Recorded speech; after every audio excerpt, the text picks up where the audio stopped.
All right, everybody. So we are live before the live and somewhat of the pre-show. Not somewhat, but the pre-show before we actually get things started. Still waiting for Phil Heimlich. For folks in the chat, no one there just yet. But when you come in, we got Sean Martin with us, somebody new on the chat. We'll get to know him in just a little bit. He does a blog called the East Side Informer.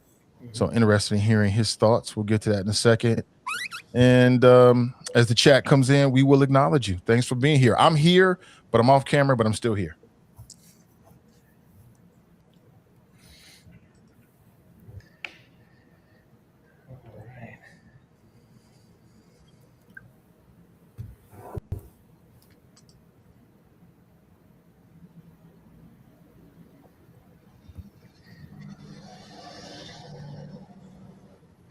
So do you guys usually chat during this this pre-show thing? It just kind of depends on. I mean, there's generally no agenda. I mean, it's just this is sort of like. I think Nathan usually sends us live about 1:15 or somewhere around there. So usually it's just kind of small talk, chatter, among the group. Like I was about to ask Tarris. Tarris normally doesn't join us on Fridays when we do the show, but he piped in from the barber. I was going to ask you, was it a slow Friday that you had? You had a time. I had a gap that in, and I was able to get on. Man, and that was pretty cool, man, to get on like that. I had to get on because one of my clients in the chair was talking about. They were like, "Lakita, fine." I was like, "Hey, man, I'll reply the message, but I'll relay the message." Yep. See, we got. I got a chance to clip some of your stuff too. The video that you and Ivey. YouTube is getting some traction on YouTube. Like good traction. I thought that was a good conversation on Friday, man. I think I think we got to be able to have conversations about that kind of stuff, without. I mean, I know they're emotional subjects. People have strong opinions on them, but it's like, that's the kind of stuff we got to be able to have honest dialogue about, and not get too much in our feelings about trying to tackle tough issues, because, everybody sees it a little bit differently, but you got to be able to express that and kind of work through it to get to solutions. It's kind of like right now, we can't really get to real solutions because everything turns into like this political rhetoric and stuff that's just not helpful to really trying to get to somewhere where the city is actually better, and we're helping people and dealing with issues. It's like, if everything has to be a political knockdown, drag out, we'll never get anywhere.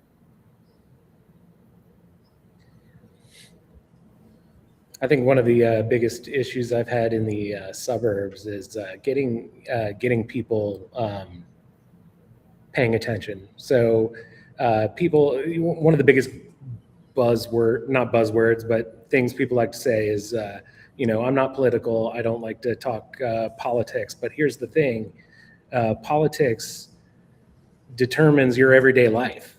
So you kind of got to talk about it. You got to talk about these issues. Yeah. Well, everybody's politics is based in their values and their lived experience. So whether that's all politics is sort of like the expression of those things and those who lead us in government, right? So it's like there's no political issue that you can separate from some deep moral, ethical belief or something you've lived in your experience that makes you feel a certain way. And I think, the problem with politics is people don't respect those different lived experiences. It's like, I get what it was like where you came from, where you grew up, how you grew up, but that assumes that everybody grew up that way and lived where you lived and learned what you learned and sees the world exactly the same way that you did. And, without really trying to listen to people's experience and try to understand, like, okay, why do you think that way? Or how did you get there? Like, people just don't care about that. Like, they just want to disagree with what you say. They don't want to try to understand how you got there. And I can almost guarantee with any given one of us, we got there through some experience, lived experience that we had that informs our view of an issue or a topic or how we see things. And, you know, there's just not enough acknowledgement of my reality may be different than yours, but that don't mean yours ain't real. You know, Absolutely. Yo, you look great, man. You look great, man. You look great. that's Thank perfect. you. That's the perfect Thank look to Phil. Cut off at the neck. Thank you. Right Oh, at I'm the sorry. You're neck. talking to him? I thought you were talking to me. I'm sorry. I'm talking to you, Bill. You're cut off at the neck, man. We can't even see you. All we Yeah. can see is from Yeah, the who chest did down. that? There's a conspiracy here. Who's responsible for this? It looks like you Okay, got I an wanna get to afro the bottom. wig in front of your camera, bruh. You look like you got a speaker or something in front of your camera that's impeding your view. Hey, Tarris, I knew all along that I knew all along that Phil wanted to be black. See, that's where all of that was coming from. All these conversations deep down, Phil really wanted to be black. Listen. Have you been talking to my therapist? I want to know how you got this information. Yeah, you're all blacked out, man. You got to fix your screen, brother. Unreal. Yeah, We're not playing. We're not joking around. Yeah, I know that. I can't. I see it too. I can't figure out what's going on. Move it up. Or, I don't know. Yeah, it looks like something's obstructing it. Yeah. We can see you. Where's your camera at, Phil? Do you know my where your camera's camera right on top of my laptop here in the center, which I normally. Lift the camera up. The lens So is covered. you got a lens cap on it, or There you go. Oh, Okay. Phil, man, there's you. There he is. The technologically challenged. Look, I mean, You know, I can barely change a light bulb. Okay, you know, I have no competence in these areas. So please. All right. Phil, Hey, Phil, I feel for your son, man. He had to come in here and save you the last. It's only going to get worse with years, man. It starts with the tech support. Yeah, you should know. Yeah.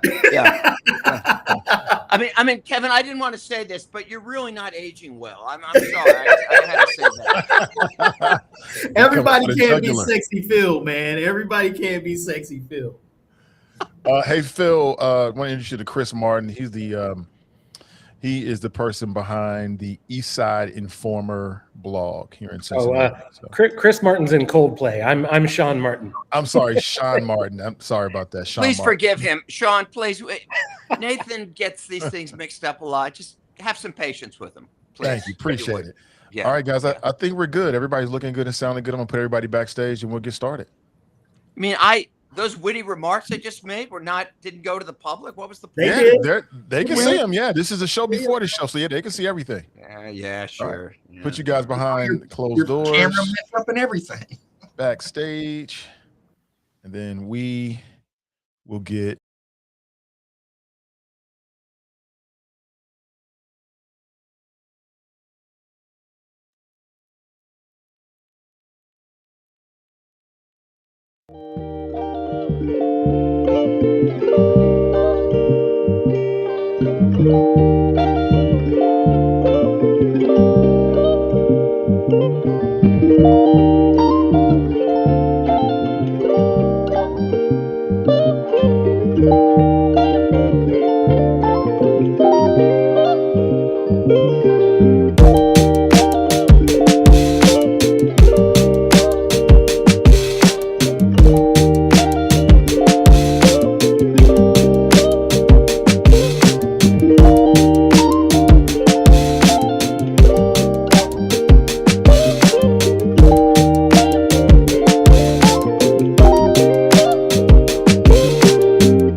Welcome back, everybody. Welcome back to the Hot Mic Podcast.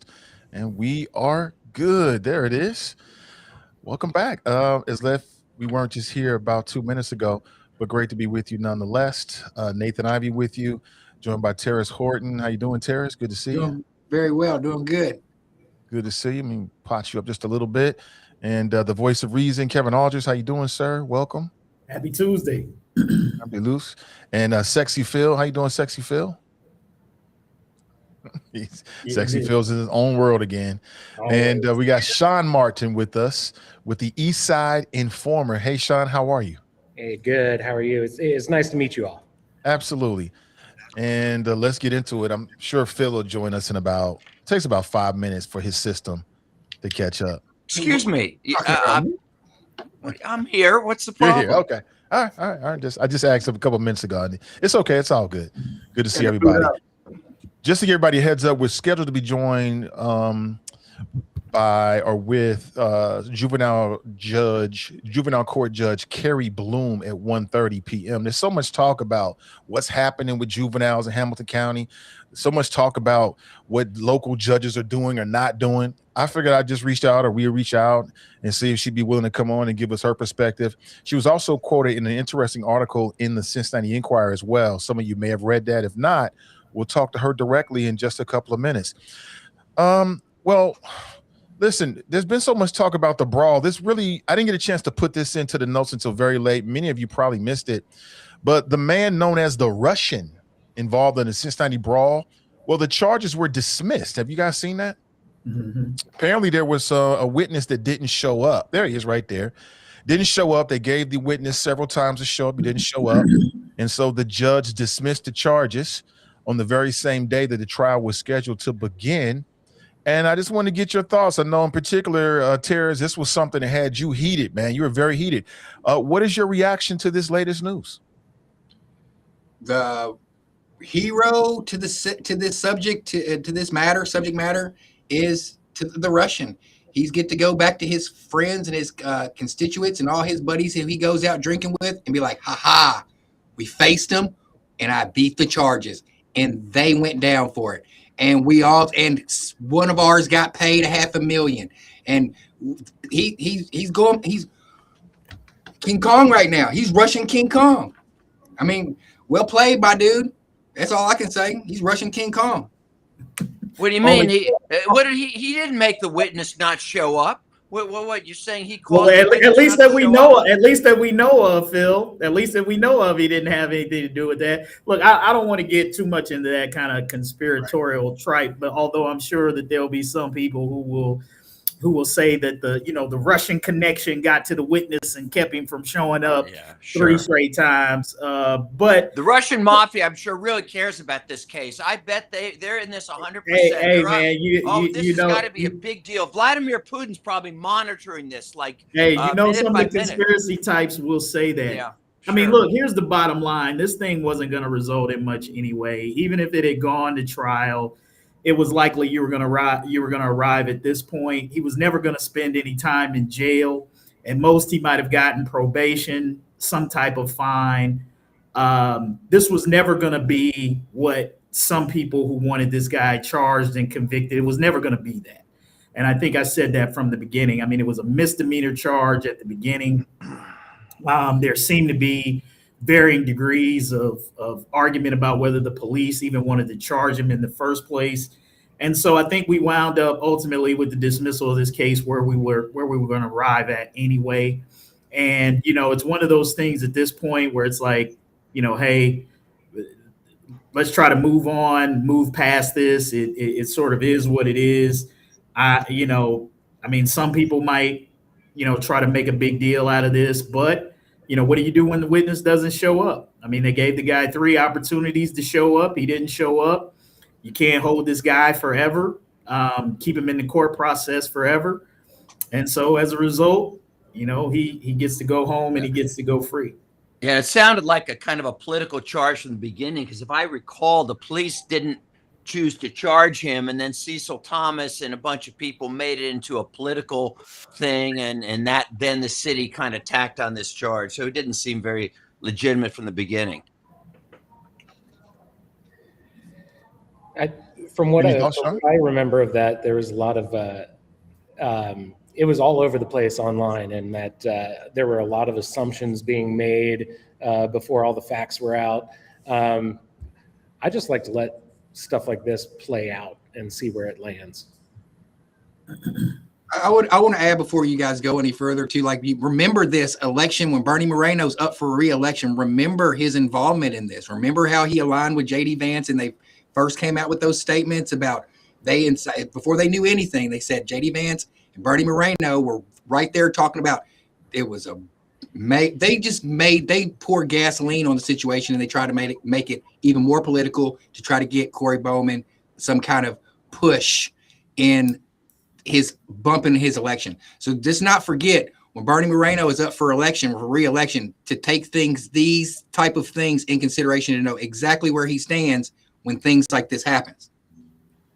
Because he's trying to do a Holly bill now. Still, he's trying to pass a Holly bill through legislation under your guys' approval. You guys elected him to do this, so he's going to legislation trying to pass the Holly bill using this particular situation and capitalizing on it. So I'll remember that when election time comes. Nat writes, political charge. He's on camera smacking someone. WTF? Yeah, let me explain again. We went through this before. Assault. Isn't that what he was charged with? Like assault or something like that, right? Wasn't it assault? Yeah, it was like misdemeanor assault or something like that. But yeah, that requires physical harm or an attempt to cause physical harm. Okay, and obviously it was not the right thing to do, but or I don't even think it was assault. It might have been disorderly conduct. Well, disorderly conduct. I mean, that would be a legitimate charge. Assault would not, because it didn't appear to be any physical harm there. Well, his lawyer, there's an article or in the Inquirer, he's quoted as saying that Mr. Alex Stravinsky, I think, if I'm mangling the name, my apologies.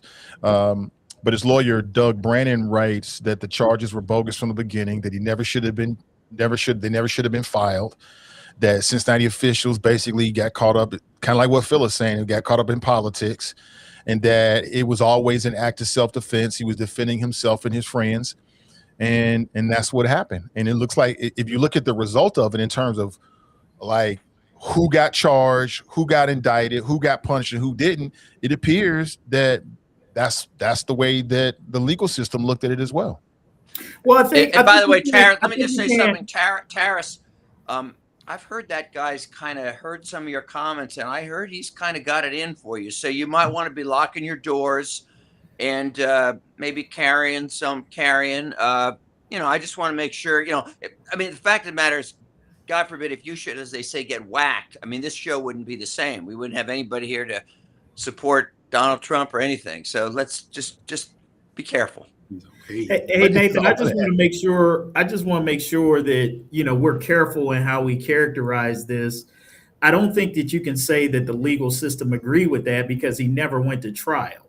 I mean, the witness that apparently that the prosecution was counting on to be able to prosecute this case didn't show up. So a dismissal of the case because a key witness doesn't show up isn't the same as saying that they agree that this guy shouldn't have faced any punishment or discipline. We never got to that point. So I don't think it's fair to characterize it. I personally believe we would have wound up at this point had it gone to trial, but that's just conjecture. That's just my opinion and speculation based on a case that never happened. But I don't think that we can definitively say this is what the court system would have sided with, because he never stood trial because the witness didn't show up. All right. We've got Judge Carrie Bloom backstage. Let's bring her on. Hello, Judge Bloom. How are you? Hi, I'm pretty good. How are you guys? I'm doing well. Can't speak for these other. I'm not sure what you call this. Gentlemen, I think would be the appropriate. Okay, we'll go with gentlemen. Citizens? I think upstanding citizens. Upstanding citizens. There you go. That applies to some of us, not everyone. Right.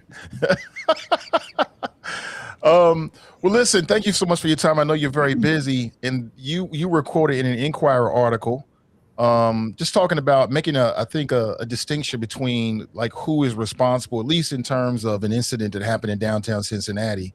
But in general, Carrie, I wanted to bring you on because we hear a lot about the legal system in Hamilton County. We hear a lot about the legal system and judges. We hear all kinds of stuff. I'm sure you hear it about it as well, in terms of what you're doing, what you're not doing, what you could be doing, and your role in keeping citizens safer. So I wanted to bring you on and just ask you some questions and get your perspective, and also give us an insight into how the juvenile court system actually works as compared to what a lot of people think about it and how it works. But first, let's start with the Cincinnati Enquirer article. You were quoted as saying basically it wasn't children that were involved, it was adults involved.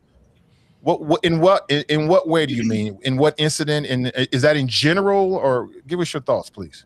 So thank you, and thanks for having me. This is a really great opportunity to be able to share some, background on what we do here. We don't always get to do that. So the Enquirer article was in response to what happened on really on social media and some other media platforms, not you guys, not Sean Martin, but in some other places, saying our children are out of control. They ruined opening day, in essence. They were on spring break from Cincinnati Public. Can you believe these public school kids were out here? Look what they did. And when the Enquirer called, I said, listen, one kid was on the docket, was on the lockup docket the next day after the opening day events, after all of them. And whether you agree with that or not, with whatever videos you saw or didn't see, that's what was presented to the court. And so in response to that, I said, listen, all of these other videos about all of these other adults who had been having a good time all day are more culpable, are more responsible. It is their fault that these bigger events happened. They didn't go home after the game, which is fine. You don't have to. They were likely drinking all day. It was the first really beautiful day in Cincinnati. I remember when we stepped outside, I said to my husband, we aren't ready for this. We aren't ready for this beautiful day. Nobody's going to work. The Reds are back in town. There's going to be everybody downtown. And when we look at it, some arrests happen and there were fights. But I'd also ask you to look at what we were up against last summer and the summer before. No kids were picked up with a gun. No kids were out shooting. No kids were driving around high speed in a car. And how do we know that? Because the Cincinnati police told us exactly what they did and exactly what they found kids doing. And don't get me wrong, I have seen the video of the little girl getting beat up, and it is atrocious. It is horrific. And those are children who are acting absolutely, I believe, in an illegal manner. And when they're brought here to the court, that's how they'll be treated. But until then, we can't just go around with a rhetoric saying kids are bad, because when we tell them they're bad, they're going to act bad. Can I ask a question? Sure. I was reading, Judge, an interview that you did with Channel 5. This goes back about a year and a half, okay? And it was two incidences, okay? One where a group of teens violently beat up a woman on a bus, a metro bus. Mm-hmm. The other was, I don't know if it was the same group or another, where they were caught on camera just brutally stomping some innocent person on Vine Street. In both cases, either you let them out of 2020, you let them out that day or the next, or at least you justified it. And I was trying to understand your reasoning for this. If I understood correctly, maybe you can clarify. You said it was because the parent of the kid didn't know he was out there, and therefore that justified letting him out. Can you explain your justification for that? Because I assume if you did it there, that applies to similar incidents that have occurred in the last year or so, that kind of violent behavior by young people. So it's a really good question. And the bus incident was a girl fight. And so what? I'm just saying it's two incidences. Oh, okay, sorry. Two different groups of people. Yeah, I just want to, I remember them vividly. Appreciate it. Then there were two, what I would call jump outs on Fountain Square. One, the gentleman who was coming from, I think he was working at Via Vitae. And then another where groups ran up and I say curb stop. I used to be a defense attorney, so my vernacular is a little less polished. And they hurt people. They hurt people. And by the time the innocent people who hadn't started anything. Yes. Who had not been, I don't know that about the girl fight on the bus. That the facts never came out. Because what came to me about the fight on the bus was the only girl that was arrested was the girl who got off the bus and walked away. The girls who had actually participated in the beating up someone else were never arrested. And so when you hear in the media that that girl was let out, that sounds terrible. And I don't blame you for thinking like, what is she doing? But what you have to think about is that girl did what we want her to do. We want her to walk away from a fight. But I assume that she had committed some violent act before walking away, or there was no basis for arresting her. Well, her charge was drastically reduced when it was reviewed by the then prosecutor. What about the other incident with the guys on camera stomping on the guy? What about that? Those kids were not let out. And that was, they were kept in, and then they were also sent to a placement. And so it said, according to this Channel 5 thing, that they were let out the very next day. I mean, is that not correct? You know what that is? You're right, Phil. They were not charged with the curb stomping until later.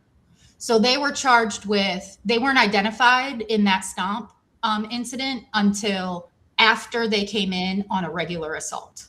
So they were actually involved in more than what was reported on. They were involved in like a misdemeanor fighting thing, which I don't want kids to fight, but if all you've got is a misdemeanor and you have a safe place to go with a safe adult, I'm not holding you in 2020 with people who are charged with shooting guns and hurting people. I don't like to mix company. And then what happened was the video from that assault came up, and the detectives in Cincinnati police connected the kids and they got arrested. So they were technically let out, but we didn't know that those were the kids. Were they kept in after they found out they were responsible? They were. Okay. Yes. You made a comment. I don't want to dominate, but I'll ask one other question. Because you, in the interview, I saw you made a comment that when a kid is in 2020 or is locked up, that the things always, the result is worse than if they're let out. And I'm trying to understand, did you mean worse for the kid or worse for the public? What do you mean worse consequences? So that is a comment about kids who are ultimately getting out. So for instance, if Kevin commits a low-level felony or a misdemeanor, he isn't going to juvenile prison. They don't let me send. Yeah, no, I know that. And so he is eventually coming home. And so it is better for us, the court, while we have sort of control over what's going on, to put him in his family with the court's services and oversight to see, can they do it or not? Don't you think, if I can ask, don't you think staying, I mean, and I'm just so you know, I was a prosecutor in juvenile court for over a year. Okay. I know. I looked you up. Okay. All right. Don't believe what you read, especially what these guys say about me. Wait, okay? So don't believe what you read, or do believe what you read, Phil? What are you saying here? It depends You're what asking it is. me about It what you depends read. what it is. But anyway, just remember, consider the source. Okay. But I guess my bias, if you will, what I saw happening when I was there, again, it was quite a while ago, but I think things kind of don't change that much, is that kids commit crimes. Maybe they're low-level felonies, or they're not that serious, that maybe some violence, some robbery, whatever. And my experience was the court was constantly letting them off right away without even spending a night or two in 2020. And then eventually what happens is they get this sense that, hey, I can get away with this, because frankly, they don't care about being on probation. It means nothing to them. And because there are no consequences, then next thing you know, they've committed a rape or shooting, and now they're going to being bound over, and their life is pretty much ruined.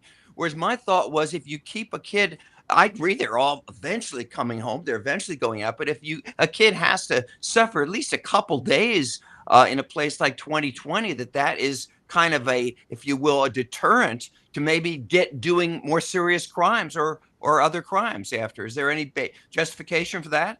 There's really not, and it goes against human intuition.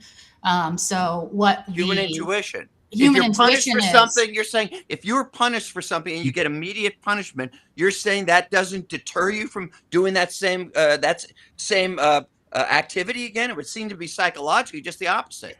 not a kid. That's not how their brains work. Yeah. And don't forget that 2020 is all pre-trial. So just like when we're all arrested and we're in the JC on our pre-trial, we're presumed innocent. So we're not actually punishing them, right? Yeah, but you have a right now, just 1 second. You have a right to, you as a judge, in every case, as you said in the interview, case by case basis, you have a right to decide, should this kid be kept there until trial or let out? So pre-trial or not, I mean, you're right. I have the ability. I just want to use the right words, and we're not punishing them while they're there. We're holding them. And one of the considerations is public safety.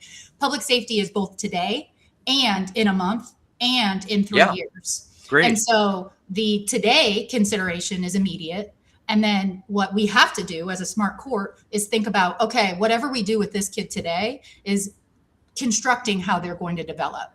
And what the national data courts, everybody tells us to do as juvenile court judges is to only hold kids who are, one, an immediate threat to themselves, or public safety, which we all disagree on what public safety means. What it means to me is, are you picked up with a gun and you shot a gun, you've been shot, there's something going on with the folks you hang out with, and I'm not letting you back out, pretty much. What about a violent assault without a gun? A violent assault without a gun matters how it happened and where it happened and why it happened. So it matters, we talked about the curb stomp. Did you just walk up and you just felt like hurting somebody? Is different than the bus fight, where these girls have been riding the same bus together all school year long, going back and forth and back and forth and back and forth. And one side snapped before the other side. That's different. And it's different behavior. And so we have to treat it differently, just like you said, case by case. And last question. Do you think punishment deters? Go ahead. I'll let you go. Don't believe Judge Bloom among the many other things Phil says. Don't believe it when he says he doesn't want to dominate the conversation. Phil forgets this in his sole podcast sometimes.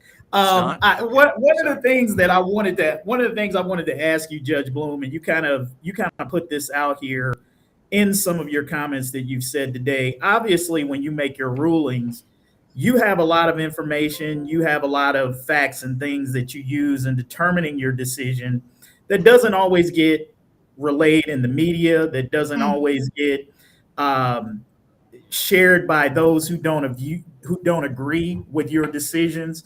As you sit in your chair and you see the decisions that you may get parsed and taken and sort of politicized and done a different way, do you ever, how do you examine that as a judge? What better roles can the media play in terms of how some of these stories are written? And I know judges tend to be fairly reserved in terms of comments and things, talking about their rulings, so forth and so on. How do you deal with that so that when we have these situations in these cases where you spell out, it's not just as simple as you wanted to let a bad kid who had been bad, sort of out on the street. There are mitigating factors. There are charges that the police either have or haven't brought that you have to rule on those charges, not something that you wish could be charged or that wasn't charged. Kind of just talk about that and how information about your ruling sort of gets used and relayed. Yeah, I think that's a great question. Thank you, Kevin. And I'll tell you what happens is I drink a lot of chocolate milk to fuel my sanity.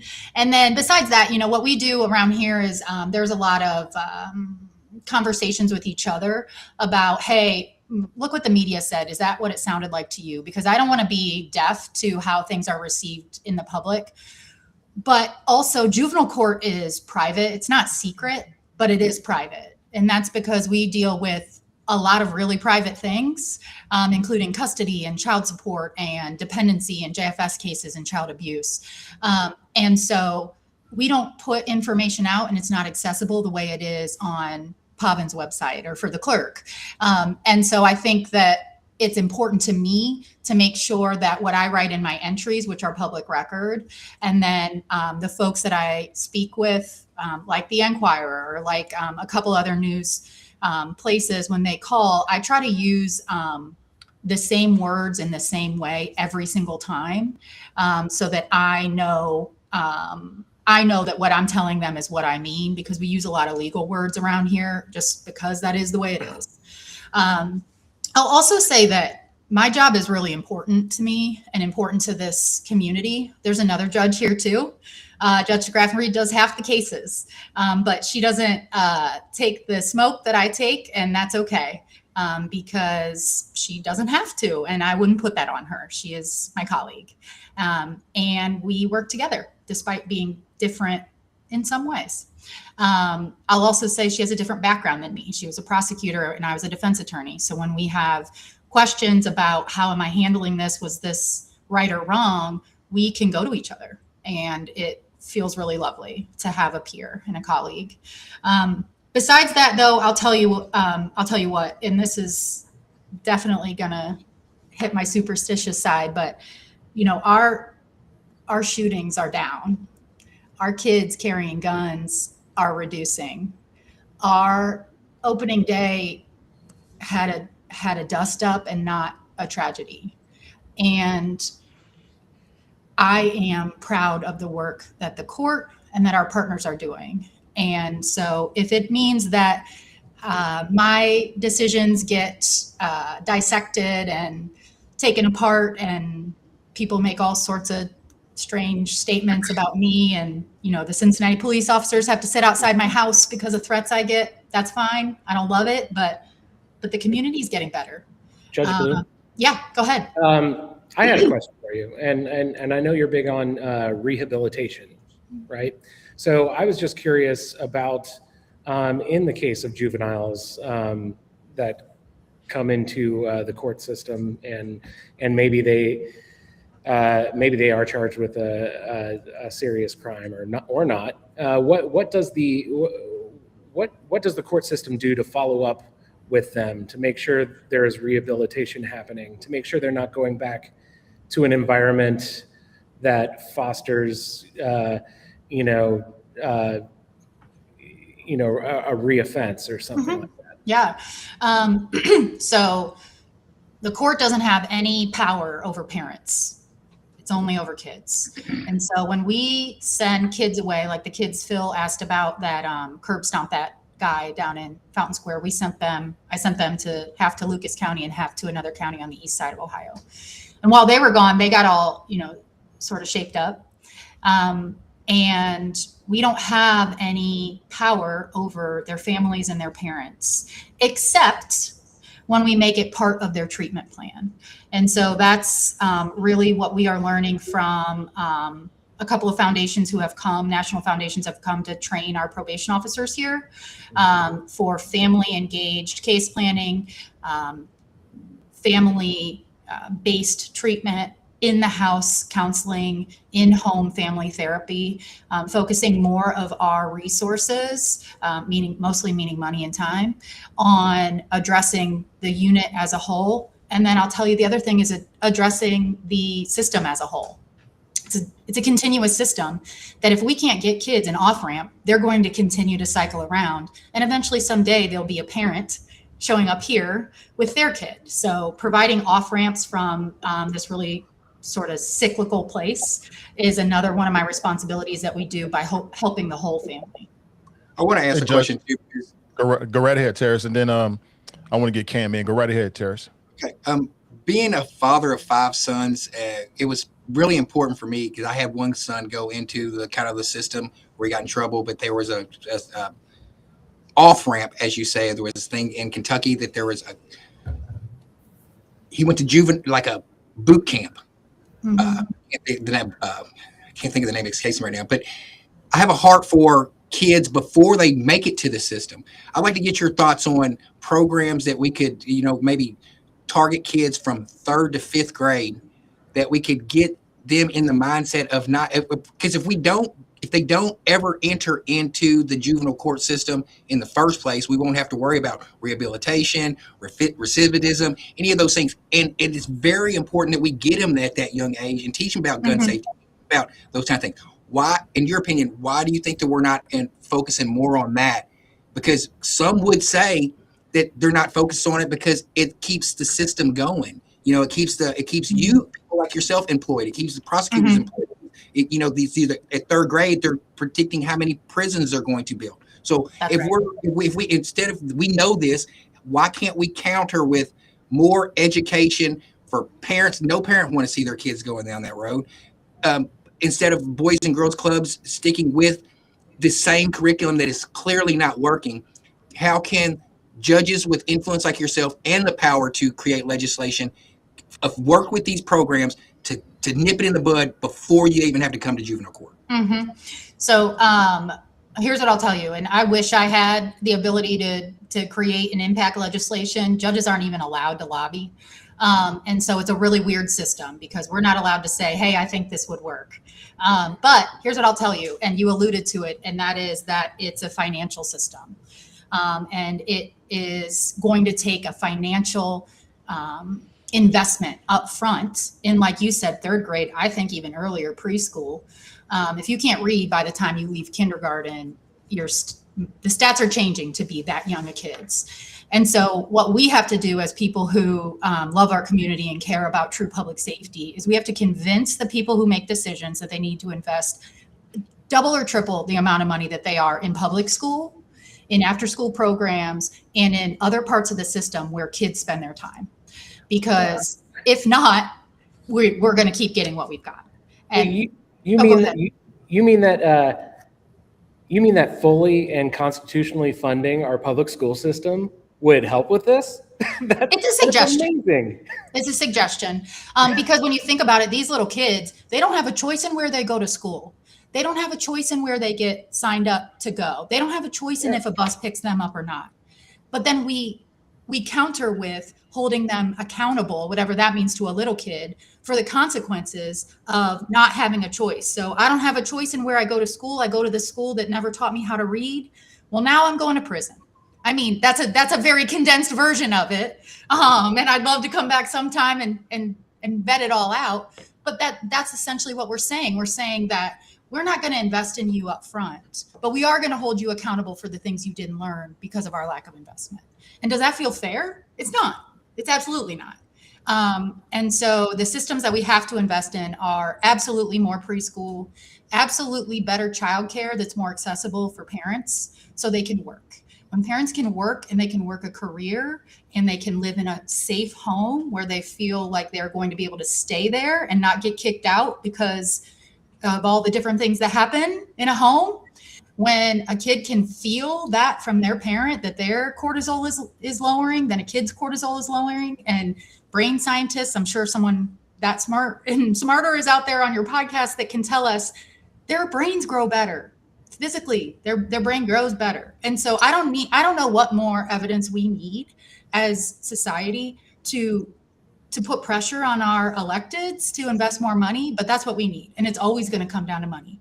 People are always going to say, oh, you want my money? I do. I want your money because I want to make it fair for these little kids to be able to grow up and have a bright future.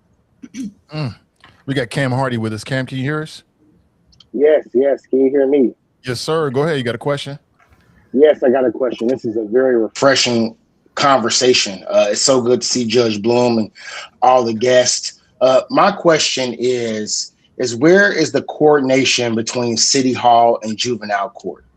We're seeing all of this stuff play out, online, social media. Twitter is flooded, with a lot of misinformation, particularly about the youth.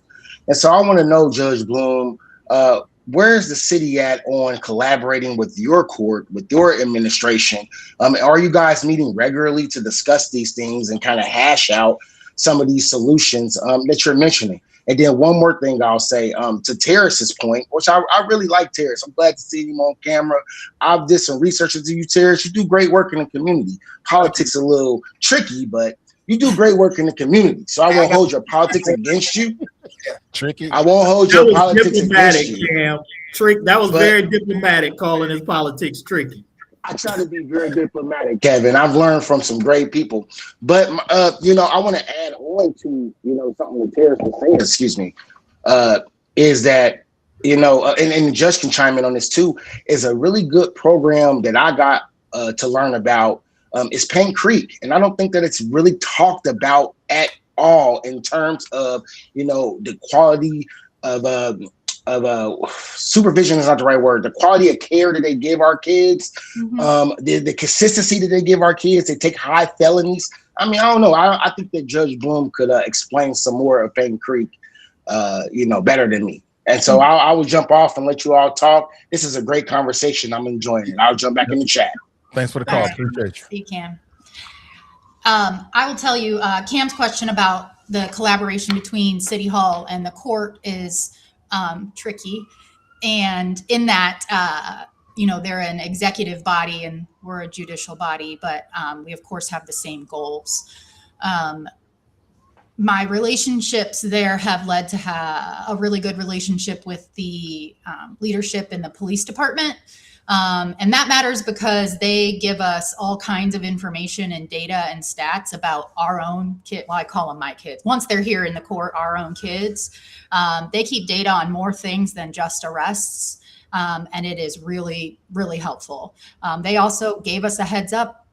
They called me at home and said, hey, there are a lot of folks downtown on opening day. We don't know if they're kids or not, but we want you to be prepared. Do you need to, call some folks into 2020 or what should we do? They want to work together and they want to be collaborative for a safe city.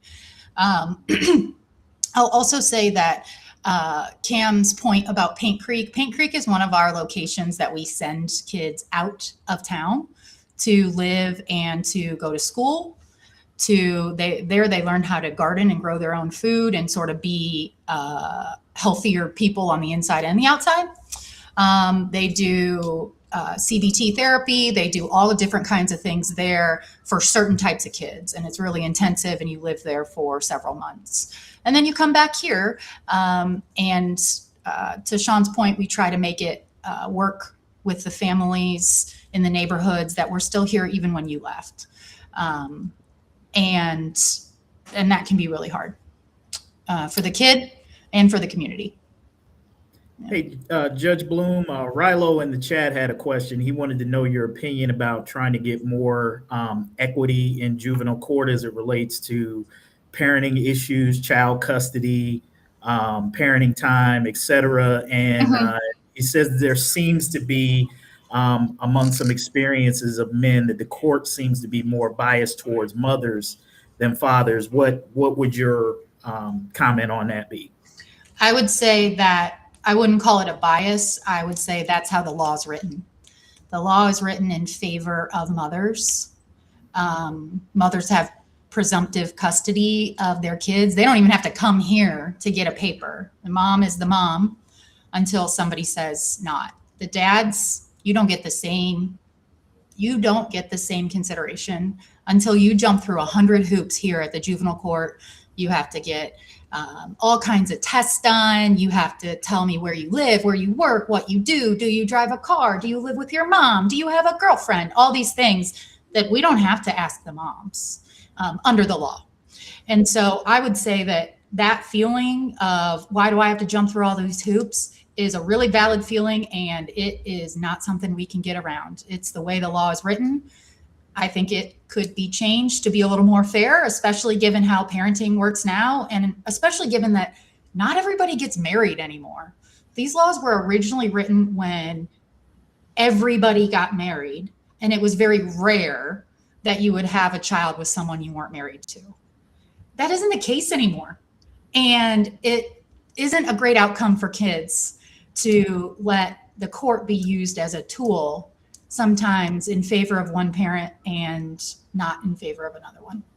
I will say in Kentucky, they've changed that to, I think it was 2021. They changed it towards 50-50 automatic custody for men and women. And they have seen their divorce rate go down because of that.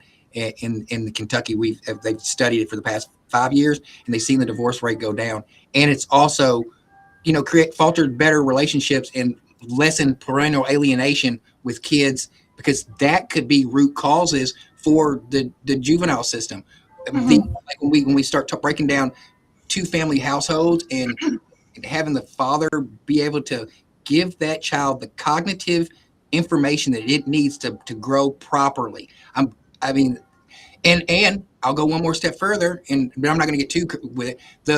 The glorification of the single moms in our society for the past 30 years has been, I can't understand it. LeBron James, I was raised without a mama. Barack Obama, I was raised without my daddy. Those things that are put in our people's face or was glorified. I think that it should be a shift to say, okay, if you have a two-parent household, if the man and the woman are not together, the child has a better opportunity to survive. So I believe that, especially in juvenile court, law should be written to foster those relationships. And that feels like it would be more fair.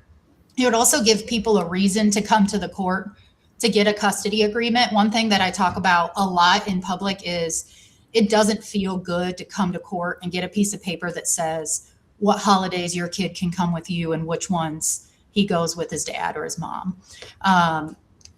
But it gives your kid boundaries, and it gives your parents, the two of you, an ability to have a conversation that doesn't put your kid in the middle of it. And it is just so much better. We see it all the time. We see kids all the time that we can predict that how it's going at home is going to lead them to looking for a family, maybe in the street, or maybe someplace, maybe at the library, maybe at school, but also maybe at someplace they shouldn't be. And so while that doesn't probably feel like great advice, it is something that I like people to know about. You also can come in and get a custody order without getting a child support order. So you don't have to have both. You can just come in and say, hey, we just want to have an agreement on paper about who gets our kid and when. I'm always trying to get to the smoke, and I want to circle back to see if Phil has any more questions. I don't. And well, of course, I did pick up on Judge Bloom's comment about the fact that kids don't have a choice about school, but I won't involve her in that. But I will tuck that in the back of my head for when that was a small C. Small C. I know that. I know, but I noted that, and let me just say, we haven't talked before, Judge, but I've been very impressed with your honesty and your answers to mine and other questions. So, and I'm glad that you and Judge, I don't know her well, but I kind of know Judge DeGraff and Reed, and the fact that you guys coming from different backgrounds, that you work together and so forth. I think that's great. I really do. Thanks. Hey, Judge Bloom, one quick question. Well, two quick questions, and then Nathan, you haven't gotten a chance to get in, so if you've got anything on your mind, maybe I covered Nathan's questions. He's fine. Thanks. Thanks. I'm always a guy that I love stats and facts and figures, and so do you have any data that you can share with the audience about what is the actual juvenile recidivism rate? So we hear a lot of that, like, you let these kids out, they're out, they get back, they come back. What do you have any actual numbers on that and stats that you can share with the audience about what the reality is? And then the second question that I have is, and I didn't want to float past this, and this is not, trying to create necessarily any symptom for you, because I think everybody in politics these days faces some level of politics, faces these same issues, but you sort of mentioned in passing about needing to have police and things like that out in front of your home. Kind of talk about some of the issues that you are dealing with personally as a result of, decisions that you've made and things of that nature. Because I think that's important for people to hear. Like, there's, politics aside, the rhetoric aside, but there are real impacts of these sorts of things on like real people's lives. So if you could address those two things, I'd appreciate it. Absolutely. And here is what I'll do, Kevin. We put out every year, but more often than that, our recidivism rate and statistics. We publish it. We're getting ready to publish last year's, and I'll make sure that you guys have a fresh copy as soon as it's done. It talks about how many kids we put on probation, how many were successful, how many weren't. And you can, decide if you think that's good or not. I'm really proud of the stats. What I'll tell you is that I've been the administrative judge here for 3 years. And when I started, I got some data that had been done on the court years before, and just it was turned over. And we had an 80% failure or recidivism rate for African-American boys. So self-identified Black and brown boys who were coming back in on all different kinds of charges. And so that is much lower now. I believe we're in the 40s, and it's getting closer and closer to be equitable amongst race. We will never, ever, ever get the same between boys and girls. Girls are just different. Their brains are different. They get in trouble, and then most of them are like, woof, I don't want to do that again. Not all of them, but a lot of them. Whereas boys are like, well, my friends are going to go do it. Maybe sometimes it takes boys a couple of times. But what we look to for recidivism rates is 1 year after you're finished here. So within 1 year of after being off probation, done with supervision, out of DYS, if you went to DYS, how many people come back? And I will get that step for you today, and make sure I send it. And I'll send you the final annual report as well. And then, thanks for asking about my family. I was a little bit less worried about existing in the world before I had little kids. And it's just different now. The disregard that people have for their inflammatory comments. The comments themselves don't hurt me. I mean, I don't love it, but it is what it is. Like you said, there's a different kind of rhetoric now. But, to have the Cincinnati police cruiser in your driveway while you're putting up your Christmas lights, or to, have the security folks from the sheriff's department come and check on me in my chambers routinely because of the folks who have put out threats about coming to court and the things they're going to do. It just is, it's unnerving for my safety. But I still have to do my job in accordance with the law. So if someone's trying to influence me to do something differently, that just can't work, because I'm always going to follow the law. And it really is just, it's just a shameful reflection of where we are right now with social media. And so I would just ask everyone, just be really thoughtful about what you believe, and what you retweet or repost, or I guess we don't say tweet anymore, but, or what you put out. Your opinion matters, but the person who reads it and is less hinged than you, might take it a step too far. Judge Bloom, before you go, you made a comment. My son, he said something about it too. He said, you take a time to drink a lot of chocolate milk. Was that code for you listen to Black people when they talk? Because there's a lot of people who are white aligning, who they'll listen, but they don't consume, and they're just like, they just want to be around Black people to have either their pet project or to say, oh, I got Black friends. I took that as when you said that, you're like, and I've been, I can tell when someone understands somewhat the plight, and someone in your position to be a judge that has jurisdiction over our children. I appreciate what you just said, because if I heard you say that and you were ruling over my kid, I'd have a sense of understanding that you were going to listen and have it be case by case instead of lock them all up. Yeah. I'll tell you, Troy, I try not to speak in code ever. I try to say what I mean. And I actually just really like chocolate milk, chocolate milk. I buy a gallon, and my husband side eyes me is that really what we're doing? But and when you're a judge, you're always a judge. So you always have to be able to use your brain and drive and do all the things. And I'm not really much of a partier anyway. So chocolate milk is my vice. But what I'll say to your follow-up is that, the reason I got into public service in the first place and have dedicated my career to this field is because not everyone is treated equally.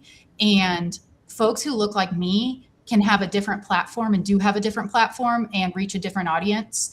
And it is incumbent upon us to reach those audiences and to share messages and to share what is happening in rooms that we will never be a part of. It's also our responsibility, I think all of us as elected folks, to be as proximate to the issues as possible. So we need to go to Winton Terrace and hang with the kids there. We need to go and talk to the moms and dads who stand outside. What are they worried about? What are they thinking about? We need to understand those issues and thought processes before they come in here and there's been a tragedy. Well, Judge Bloom, thank you so much for your time. I really appreciate you. And it's been quite interesting, very interesting. And I really appreciate you taking the time with us. Is there anything you want to leave us with? Any last word or anything? I'll just say that this has been really lovely. And thank you for inviting me. I'd love to come back anytime. Absolutely. And I'd love to come back, particularly if something happens and you want to get a hot take on what the court's doing with it. I can never talk about cases individually, but I can always talk about, like Phil was asking about a case that's over. I can talk about that. But I can also talk about thought processes. And what I'll leave you with is that we do at the court about 30,000, between 20 and 30,000 cases a year. And most of them are in the custody and JFS part of the court. And they're about very young kids.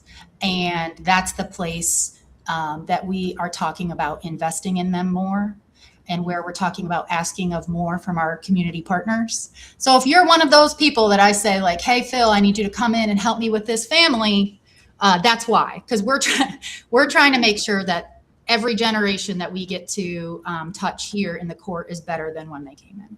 So thanks again, though. Yeah, I will be in contact, Judge Bloom. Thank you so much for your time. Sounds great. Thanks. Yep, take it easy. That's Judge Carrie Bloom. And that was just what we needed. What I've noticed is that's just the nature of social media. I see a lot of people just talking and they don't have any idea what they're talking about. And it's one thing to sit on a podcast or sit on a chat room talking about what you think should happen. It's a whole nother to actually talk with the people who are in those positions and ask them that goofy stuff I see people putting out there. You get a whole re-education. I'm not talking about you, Phil. You get a whole re-education. Thank you. Of what the reality of what they're dealing with, what they're actually doing. So I would just encourage people, like, if you have questions, reach out. Reach out and ask them. You know what I'm saying? Reach out and ask them. And Nathan, there's the human element of actually sitting down with somebody and actually talking to a human being versus being a keyboard warrior. It's like a lot of times you characterize people and you make determinations on them based on a quote or a ruling decision, and you don't really get to sit down and sort of hear their mind, hear their heart, how they reach their conclusions. So much of what we do now is dehumanizing people or reducing them to the least possible things so that we can say anything that we want about them, or say whatever the worst, the cruelest things need to happen to them, like threatening their families or showing up in court, as she said. That's why I wanted her to talk about that, because it shows the ridiculous lengths and the unhinged lengths to which some people go when they have disagreements about stuff. And that's just ridiculous, that you got to have 24-hour security surveillance around you and your family because somebody doesn't agree with something that you said. Like, that's ridiculous that we've gotten to this point, in our society where people just feel like they can do that. And it's unfortunate. It's why we can't make a lot of progress, on some of these issues, because, it's just easier to reduce somebody, dehumanize somebody, than it is to actually have substantive conversations about real issues. And I know that was a painful conversation for Phil, because Judge Bloom talked about things like science and root causes and all of these things. Look, that don't go along with lock them all up philosophy that Phil has. That was like, I know your ears were bleeding with every word she said. I know your ears were bleeding. She used the word human. No, let me say this. She used the word human intuition. Okay. And what she was basically saying, which I respectfully disagree with, is that if you punish a kid, okay, that causes a worse consequence than if you don't punish. That was essentially, and with all due respect, there's no science backing that up. I would say human intuition would say the opposite, but so I don't think science is the point here. It's science, because these kind of things have been well documented. So in other words, let's not punish anybody. Punishing makes the situation worse. So let's not punish anybody. If your kid and my kid did something at the same time and we went in front of the judge, it was the same particular crime, would you say put them both in the same thing? Would you say both of them have to go through the same thing, or would your son, all boys will be boys, and my son go lock them up? I mean, because that's what I mean.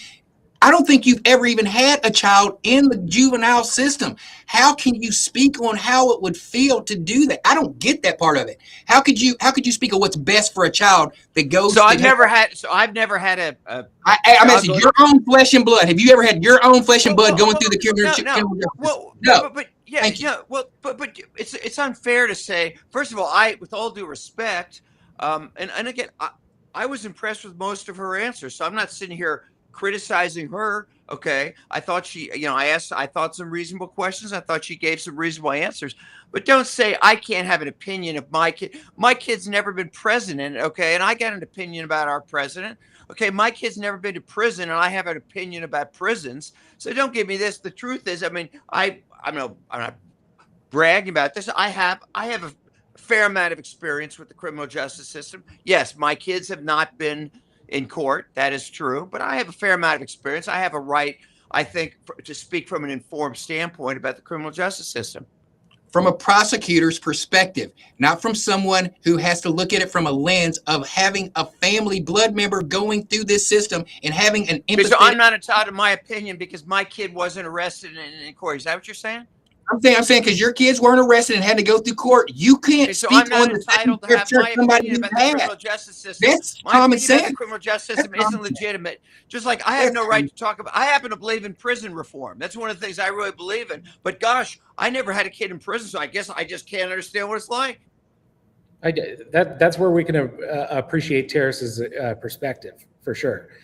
Like he's had a child involved in the system, and so I'm somebody who has started I helped start a nonprofit public school advocacy group because I care about kids. And listening to Judge Bloom, I could tell that she really does care about kids. She's very knowledgeable about minors. The fact that there are studies out there that the human brain doesn't fully develop until you're 24 to 26. Okay. And so we do have to treat minors a little differently. It hurts my heart to see some of the comments online that are so harsh on some of the minors, saying that they should be locked up forever and stuff like that. Kids make mistakes. I've made plenty of mistakes. I was lucky enough not to get caught. I mean, if statute of limitations is up, which I'm sure it is because I'm pretty old, I've done in my teens, I skinny dipped in a apartment complex pool that I didn't live at, and that kind of stuff. And that's probably more information, Sean, than we needed. But hey, Sean, I'm trying to. That's a picture I'm going to try to get out of my mind for the next. Hey, Sean, we learned that Phil gets down like that every weekend in Indian Hill. See, they don't tell you about in Indian Hill. They get wild out there. And Phil does not like this. It's all made up. He doesn't like to talk about it. We all know what goes on out there. But had I been caught, I would have hoped that I had a judge listening to me that understood that my brain wasn't fully developed yet, and that I needed some help to get back on track. So I appreciate her.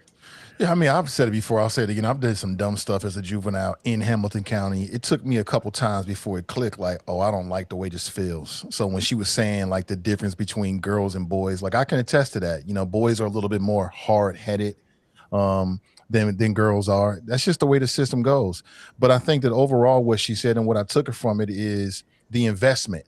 As a taxpayer, I would much rather make an investment in world-class K-3 before and after school programs than world-class prisons, period. Yeah, Period. Any day, all day.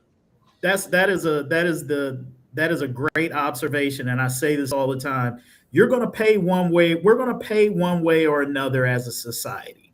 We're going to pay by building more prisons, creating more crime, creating more situations, or do we make more investment on the front end to try to keep young kids out of these situations? And we've got to drop this sort of this sense of cruelty that we have towards one another, where we just generally don't want to help people that we feel like don't deserve help, or parents that we feel like are bad parents. It's like, well, we can't help the kids because the parents aren't any good.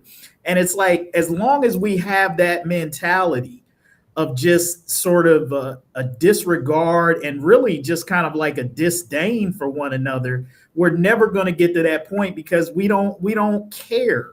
Like Judge Carrie Bloom is viewed as soft on crime because she cares about alternatives to trying to keep kids out of the system or returning to the system. There are some people who call that soft on crime because they just want to lock, they want to lock, I'll just say this, Black kids up. They don't feel this same way. The reality is they don't feel this same way about a white kid in Blue Ash or a white kid in Mason. Because we know, Phil, I don't care what you say, and this is the disingenuous part for me about so many of my Caucasian brothers and sisters, is they don't want to admit. Now, maybe some poor or low-income whites don't benefit from this, so they can't relate to what I'm saying. But I'm talking about middle to upper class whites know that their kids don't face the same type of disciplinary action that poor Black kids and poor white kids in rural America and in the inner city do, because their parents are connected. They know the judge, they know the council person. They may have worked together, or they may go to the same club or play in the same softball league. Black kids don't have that advantage. And Phil, you know as well as I do that the good old boy system is in effect, and people get cut breaks all the time. White kids get cut breaks all the time. Nobody is saying lock all of these white kids up. You feel comfortable in saying that because it's Black kids or Hispanic kids or poor white kids. People feel comfortable saying that. And I just wish you would stop playing and acting like that isn't the case. It gets to Tarris's point. If it was your son, you would want all the grace and mercy in the world because you would not want that to impact his future. I don't want my kid to have a record because I know it's going to impact his ability to get into college or a school or get a job. So don't give me that crap. But you don't care about Black kids because you don't care about whether they go, they're looked at as throwaways. And I get sick and tired of these people getting on their soapbox about lock them up because you're only talking about brown kids. And when you say that, lock them up, be honest and say what picture is in your head. It sure as hell ain't a white kid. I'll tell you that much. I'm off my soapbox. Well, yeah, I saw a comment about that I wasn't lucky. It was because I was white, and they're absolutely right. Like, so I've also been pulled over with my friends, and the cop, told me to get out of the car, and I was caught with a bottle of Mad Dog 2020. Gross, I know, right? And he made me pour it out, and he yelled at me, but that's all I got. And I recognize that is probably because I looked like him. And he didn't see me as some sort of threat. He saw me as a kid goofing around. And boys will be boys, right? Like boys will be boys when it comes to that, but then lock them up when it comes to the Black kids. 100%. I'm just curious, what is Phil thinking? What are you thinking, Phil? You got this look at your face. I'm just asking. If you want to take me some of my business, I understand. But no, I mean, I look. Kevin has said essentially that I'm a racist, or at least I didn't say that, Phil. No. I didn't say that. What you're saying, no. Look, it's okay. What you're saying is, I don't understand that you said yourself, my image is of Black kids. That when I say lock them up, I'm thinking Black kids. You're basically reading my mind, and I don't agree with that. But excuse me, I'm asking you an honest question. Excuse me. You said when I, Phil Heimlich, think about this, I think of Black in my mind of a I black didn't. kid. I That's didn't what you just said. say you. I didn't just say you. I But you said a did lot. I mention said a my lot name. of people. You didn't exclude me from that. You mentioned my name. And all I I can say didn't. is, okay, and all I can say is, no, I don't agree with that. I don't agree that I look at it that way. But I see no reason to stand up and sort of go back and forth, say, oh no, that's not true. I to answer your question, yeah, I don't agree with what he said. But I don't know what's the point of saying. I don't see the point. So, Phil, in all of your years as a prosecutor and all of your years as in politics, you're going to sit here and tell me that you didn't see circumstances. And I know you'll go back to, oh, well, there were cases where the black community raised, like you only, this is why I say what I say, because your perspective only comes when you see things that you feel like the black community does. But you're sort of like just totally blind and oblivious to the things that go on, that exactly like what Sean just said, that go on daily with white folks, and you act like it doesn't exist. So you're going to tell me that none of your white friends or colleagues that you know didn't catch a break because of who they are. Their kids didn't get off on something. You're going to sit here and tell me and this audience that in your vast years of experience, you never saw anything like that take place. Can't do it. He can't do Silence it. speaks. Silence speaks volume. And see, Phil, wait a minute, Phil. See, it's that type of disingenuousness right there that black people see on most white people all the time. You think we don't see it, and you want to say that we're paranoid, but it's because you can never admit to yourself the privilege that you have. And that is the biggest problem. Well, first of all, I'll be the first one to say, coming from a basically upper middle class family, of course I have had privileges that those who are both of a different financial or whatever you want to call it environment and a different race. I would never say that it's all been equal. Okay, now I will say I've always had a pretty keen sense of justice. Okay, I've always had that, and I can tell you, and I didn't get a chance to ask the judge about this, but maybe the next time. I was very offended by the injustice that I saw as a prosecutor for 10 years. Okay, now I can only tell you from my experience, the injustice I saw was not whites being treated better than blacks. Okay, I didn't see it. Okay, you can say, well, Phil, you just didn't notice it. I didn't see it. Okay, now I will tell you what the injustice I saw. I saw kids, whether black or white, being sent to prison because they had a couple tabs of LSD because of mandatory minimums, which I thought I totally oppose. Okay, and I saw many. I felt, and you know, something what I used to do. We'd have a case of some high school kid. I can remember when 15 tabs of LSD. And he's looking at a mandatory 3 years, 5 years. And I remember going to my boss and pleading, saying, can we reduce this so it's probationable? It's just wrong. It's unjust. And I saw this over and over. You know what my boss, the prosecutors, would say? Why should we? Well, the evidence is there. In other words, there was no compassion. There was no sense of justice. I'll tell you another thing I observed of injustice. I might, if I have another chance, we'll talk to the judge about it. Are you guys familiar with what we call the bind over procedure? You guys familiar with that? In juvenile court, I think every juvenile court, even though a juvenile court goes through like the age of 18 or 17, they have a procedure which allows a kid who's 14, 15, 16, 17 to be, quote, bound over, meaning sent and treated as an adult. Okay? And I had a number of situations. I don't mind when a kid has a bunch of felony juvenile convictions. Fine. He's been through the juvenile system. It didn't change. Bind him. But I was very, very offended. And I thought it was incredibly unjust. When you have a kid who's never done anything wrong, he's 15, 16, he does something real bad, but a lot of times there's reasons that you can understand, and he gets sent to an adult prison. And I will tell you something, just so those of you who say, "Oh, Phil, you don't have any sense, you don't care about justice," I might get in trouble for this. There was a time when I went, it was a case just like this, and I went behind the scenes, and I hope I don't get in trouble for this. I went behind the scenes to the juvenile court judge and I said, can I talk to you? I'm the prosecutor and I have to argue for binding this kid over, okay, who I didn't feel should be. And I went to that judge, it's a true story. I said, can I talk to you confidentially? He says, yeah. I said, if you say what I'm saying, I'm going to lose my job. Okay. And he goes, okay. I said to him, I do not think it's right for this kid to be bound over.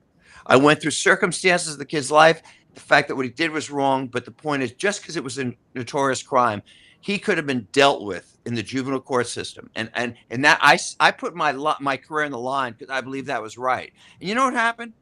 That judge ended up choosing not to, over the objections of the cops and my state objection, and the victims chose not to bind that kid over. And I'll tell you one last thing. I know I'm talking too much. About a year and a half later, he got sent to DYS, which is the juvenile system. Okay.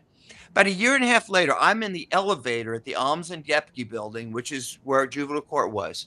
And I run into the attorney who represented this kid, the kid that I probably was responsible for not going to adult prison. I said, hey, whatever happened to that guy, whatever. And nobody else knew about this. He goes, it's a great story. He went up to DYS for about a year or so, got his life together. He's back in high school. He's doing really well.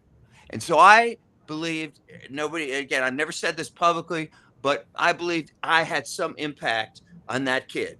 Okay. And I don't give a shit if the kid was white or black. It was a question of what was just. Can I ask you, Phil, did your time with the prosecuting office and having that passion for justice and being denied, did that desensitize you to improperly have a logical lens when it comes to analyzing these situations properly? Just the opposite. It's actually just the opposite.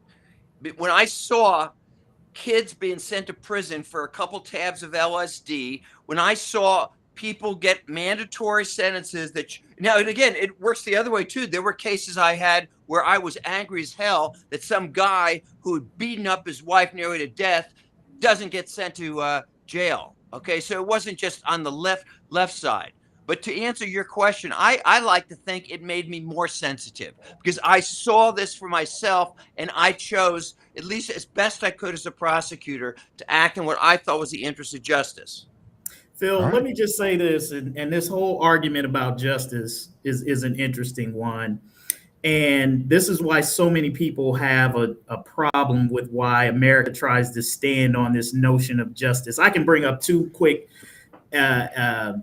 issues that would put your test of justice or your belief, your quote unquote belief that you're willing to stand and die for in America straight to the test. We'll just get straight to reparations. I want to hear that, but I got another topic I want to bring up, Kevin. Okay, I'll get to that at another point in time, but it's challenging Phil's sense of justice. Yeah, my spider sense went up. My spider sense went up too, and a bunch of things jumped in my head. But I want to talk about Amber Rose, and I want to talk about Nick Cannon. Yes, and this is a really hot topic right now. People have been talking about, but to do so, I got to play this video. For folks that don't know, these are two celebrities. Just get straight to it. That's what they do. They're entertainers. And most recently, both of them have been taking crazy heat for this moment in which they were talking about the Democrat Party. Check this out. Don't care about black people. Okay, and they don't care about people. They don't care about black people. Okay, and they don't care. People are waking up. Democrats don't care about black people. Okay, and they don't care about people. They don't care about people of color.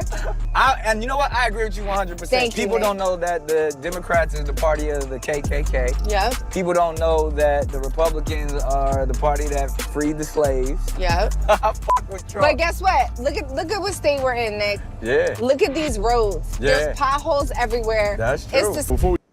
So I got that from Officer Tatum. If you don't watch him, he's a big black conservative guy. He's hella funny. I disagree with his politics. But so that's what they said, and people have been talking about it and roasting them back and forth. But I want to bring it to the panels while it's still sort of relevant. And people are making the point that this kind of thing seems to always happen during election year. Got midterms coming up later this year. So is this? Two questions. One, what do you think? Agree, disagree? I can already probably tell with a couple people on the panel. But is this like Is this belief or is this strategy, in your opinion? What do you think? Let me go first. So strategy to what end, Nathan? Maybe kind of put a Influence- little bit more on that question. Influence people for the midterm elections. I don't believe it's a midterm election for Nick Cannon. I believe this is a further cast for him. Like he's got his, because if you don't remember, if you just rewind it, Nick Cannon made some anti-Semitic comments. He went on Professor Griff's show and made some anti-Semitic comments, and they broke him. They broke him. So then he had to rebuild himself back up, whatever he had to do to get in graces of the Phil Heimlichs. He got back into good graces with them people, and then he's got a platform. You said the Phil Heimlichs.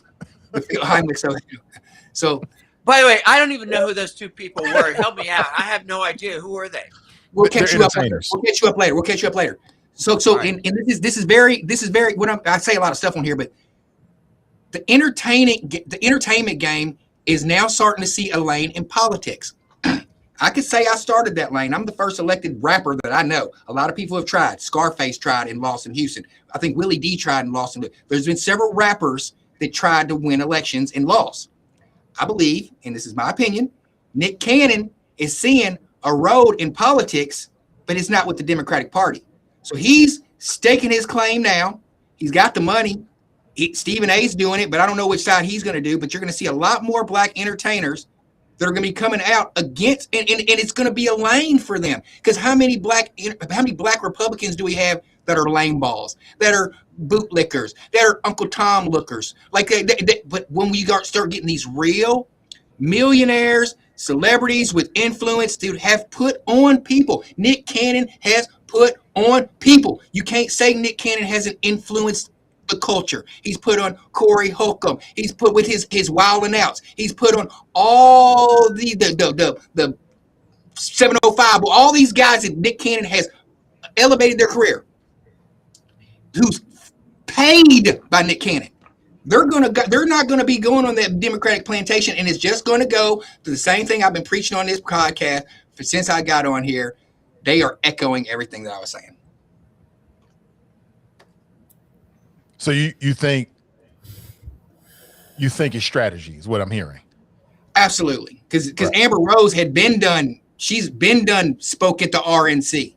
She's been to Mar-a-Lago. She's not new to this. So he's like, oh, here's my end with Amber Rose. I'm surprised they didn't release this at CPAC.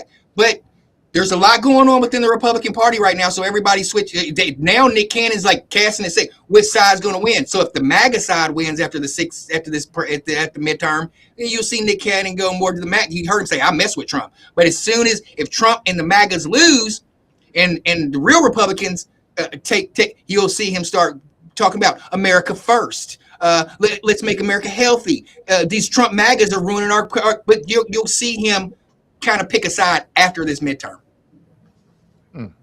I'm glad you clarify MAGAs and real Republicans, because I recognize the difference. I'm a Democratic precinct executive, and like I have nothing against Republicans. My parents are conservative, and but they're not MAGA. There is a clear line. But I think I'm also glad you cleared up that stuff about Nick Cannon. I thought he just didn't know history, because a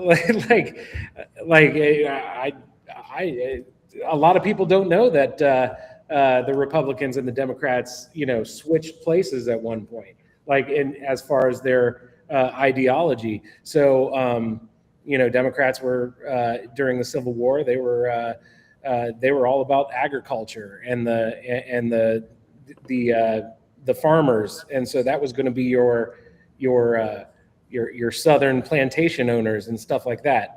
And then all of a sudden, they start slowly switching spots. And I think right when Lyndon B. Johnson signed the bill, the Civil Rights Bill. Yeah, the Civil Rights Bill. And his opponent was like, no, this isn't a good idea. And he was Republican. His opponent was Republican.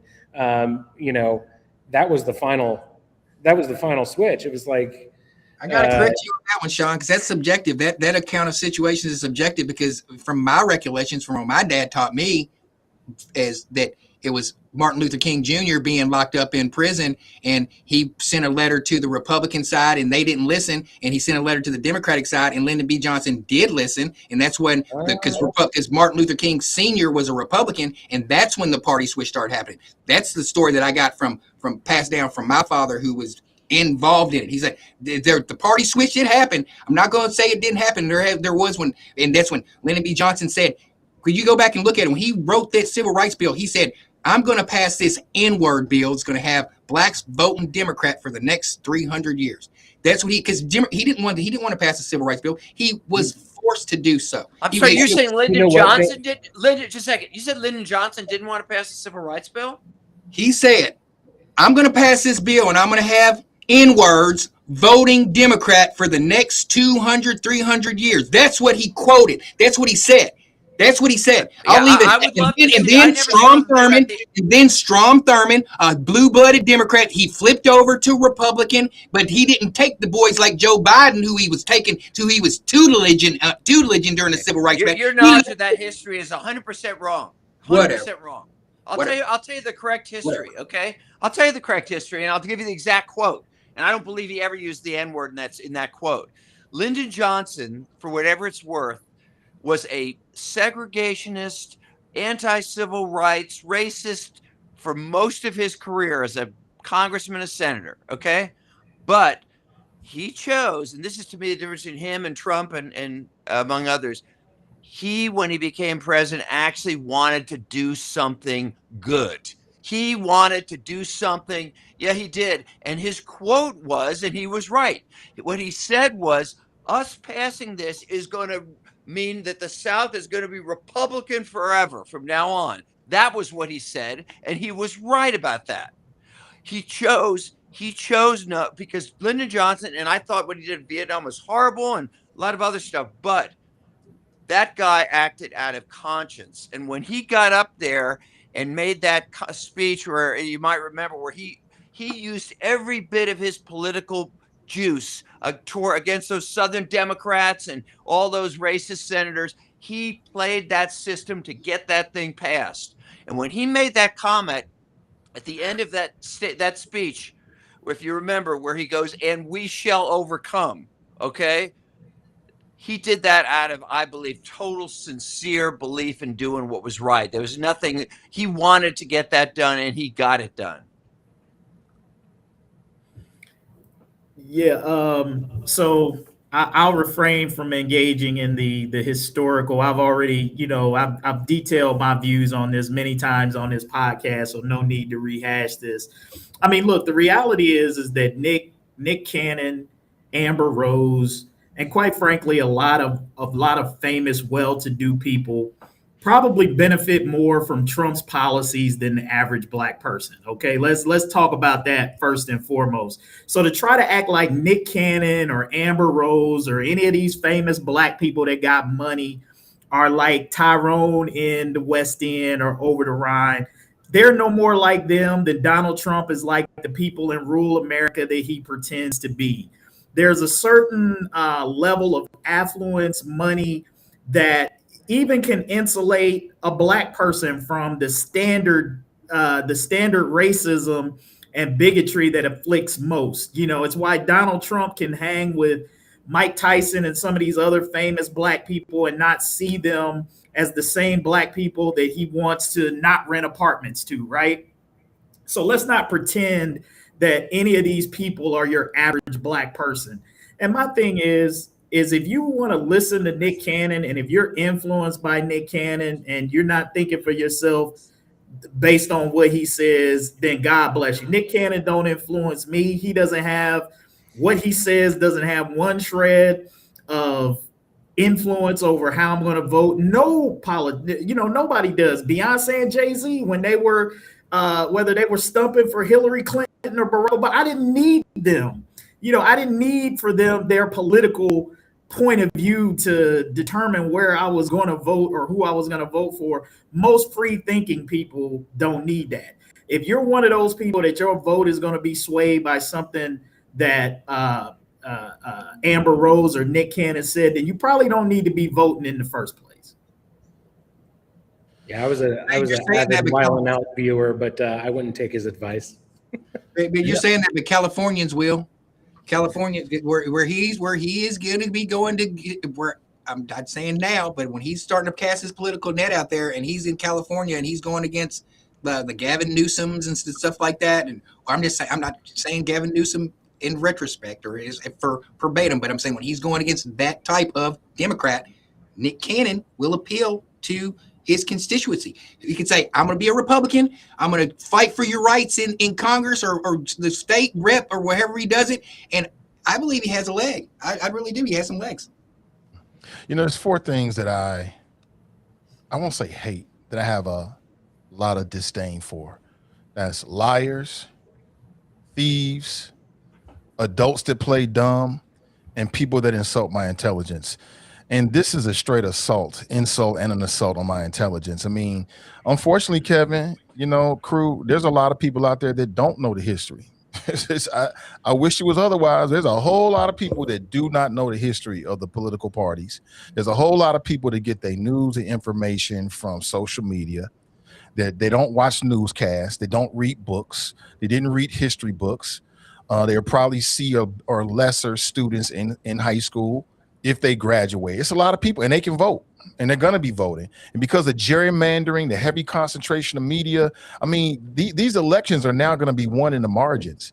And I hate to say it, but something like this scrolling past you, and then you also got conservative media amplifying whatever they're amplifying. I mean, this could be in total very powerful in convincing people of whatever they're trying to convince them. I hate to say it, but that's just where we live at right now. And I think it's a strategy. I do. I think people don't even have to be told what to do in order to know what to do, right? I don't think necessarily that somebody from the Trump administration contacted them. They're acting on their own, like, hey, how can we be useful? And they're just doing it because they realize it's a media game. They're watching what other people doing and hoping to get something out of it. And I don't think it's a coincidence that here we are, just a few months from the midterm, and now you're starting to see some of this. Playing black people is one of the easiest things in the world to do. But how is that, Nathan? It's playing black people because it's misinformation. But we're talking about primaries, and you're saying the midterms and the primary midterms are coming up. Midterms are coming up, and so this is anti-Democrat rhetoric. There's no other way of looking at it, but it's also misinformation. It's also completely ignorant to what's going on right now. You're talking about something that happened 40 years ago. There are people dealing with real issues right here, right now. Some would say black people are under assault right now. And so it's a misdirection. Number one, it's misguiding you and misinforming you, but it's also misdirecting you from what's in front of you. And I think it's all a part of the same plan that we keep on seeing. It's far easier. If you want to influence somebody, you don't push them in a direction that they're opposed to. You push them in a way that they're already leaning. And many black people are already suspicious of both parties. They're dissatisfied with the Democrat Party. So you don't have to tell them pro-Republican rhetoric. You just keep feeding them what they already feel about the Democrat Party, and they'll do the rest on their own. I mean, it's high-level propaganda that we keep seeing over and over and over and over again. And, hey, Amber, Rose, and Nick, if they get something out of it, I mean, good for them. I ain't hating on them. But I feel like they know what they're doing. They know the timing of it. And it might work.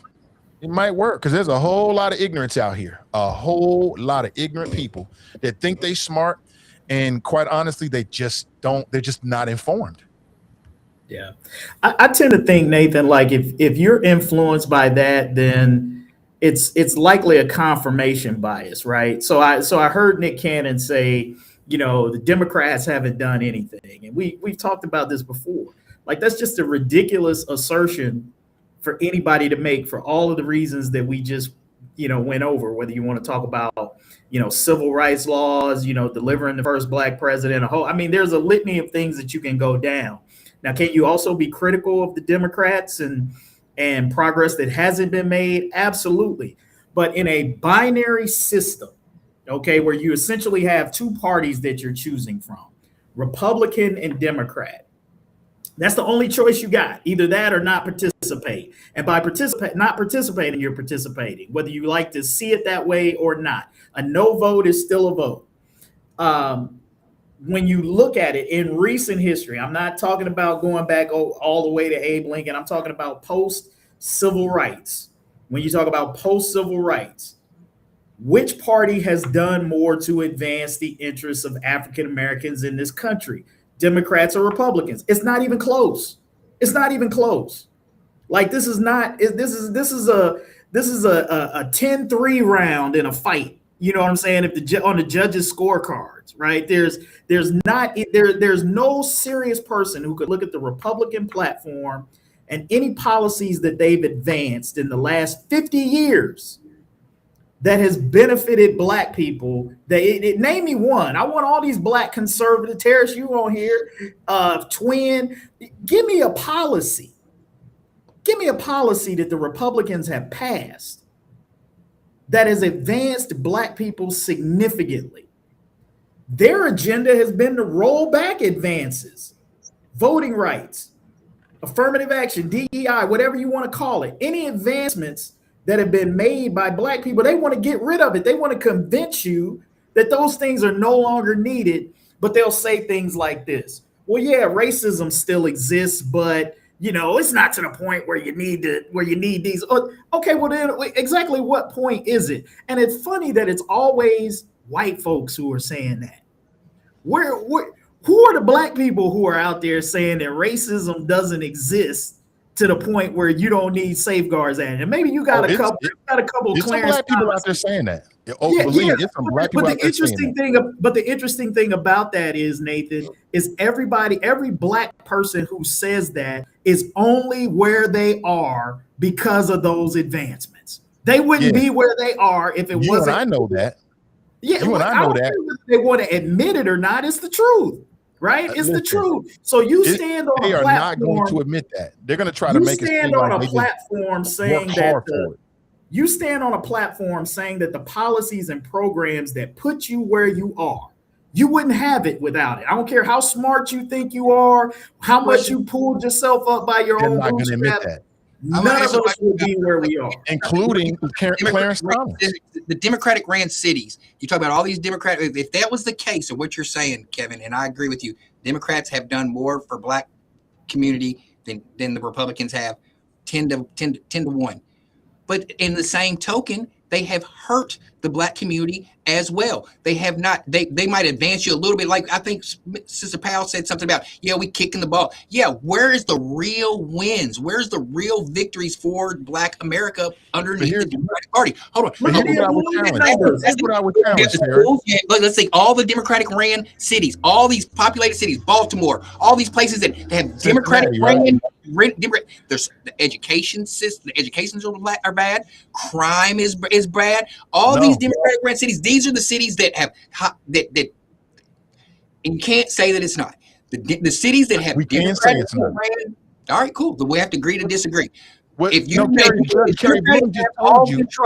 they have all the control in these Democratic ran cities, why are they the last place in socioeconomical education, crime? No. Okay. Cincinnati is a Democrat-run city. Number one, the characterization of that is just ridiculous. As if a city can exist inside of a state without there being some back and forth. As if Cincinnati, because it's run by Democrats, is they completely self-determine all the laws and everything. That's not how it works. See, that's what I'm talking about. Just off the rip, the way you're characterizing it is just wrong. But Tarris, what about Judge Carrie Bloom just came over and told you that the recidivism rate in Cincinnati, right, in Hamilton County, is going down and has been going down. So it's just not true. It's just not true. Cincinnati is run by Democrats, but there's a lot of things in terms of laws, especially when we talk about gun laws, that the city can't do because it's controlled by the state. So to judge it as a Democrat-run city is more misinformation on how it actually works. And that's the point I keep making. The misinformation is at an all-time high. Freudian slip. All-time lie. It's at an all-time high on social media, where people are just pumping out stuff that they think is true and is just not. It's just false over and over again. There's a lot of people who just don't know how government works. They have no idea the connection between Cincinnati and Columbus and who does what, who has jurisdiction. It just sounds good to say Democrat ran city. It just doesn't make a lot of sense. Even in Louisville, Democratic Grand City is the worst. It has the worst education. It's the most. I mean, it's just. Tarris, what you're just saying is not true. Is not based in facts. Let's take the state of Mississippi. Right, my dad born and raised there. Born and raised red state. One of the worst states. The whole they Deion Sanders down there, and they robbed Deion Sanders. Tarris, let me finish. One of the worst run states in the union, Mississippi. You can probably point to several other red states that are along the same lines as that, but it doesn't get the number. Let's just look at Ohio, technically a red state. Look at how Ohio, what they don't talk about, the state of Ohio has been in decline under Republican control. I encourage you to go back and look at the Ohio Chamber of Commerce's annual report. They put out their annual report every year, and this just goes to show you, that business values consistency sometimes even more than they do advancement, because the Chamber of Commerce will tell you that Ohio is failing in so many different ways under Republican leadership. We're middle of the pack at best in most things. Like we're not. I don't know what Ohio is leading in, right? But it's not a ton of stuff, because when you look at where Ohio ranks among the 50 states, it's not very high in a lot of areas. Okay, and this is under Republican leadership. So go back and check out and see what the business community says. Yet and still, they support and undergird those same politicians, because they know, at least they know, it's like, well, this is the devil I know versus the one that I don't know.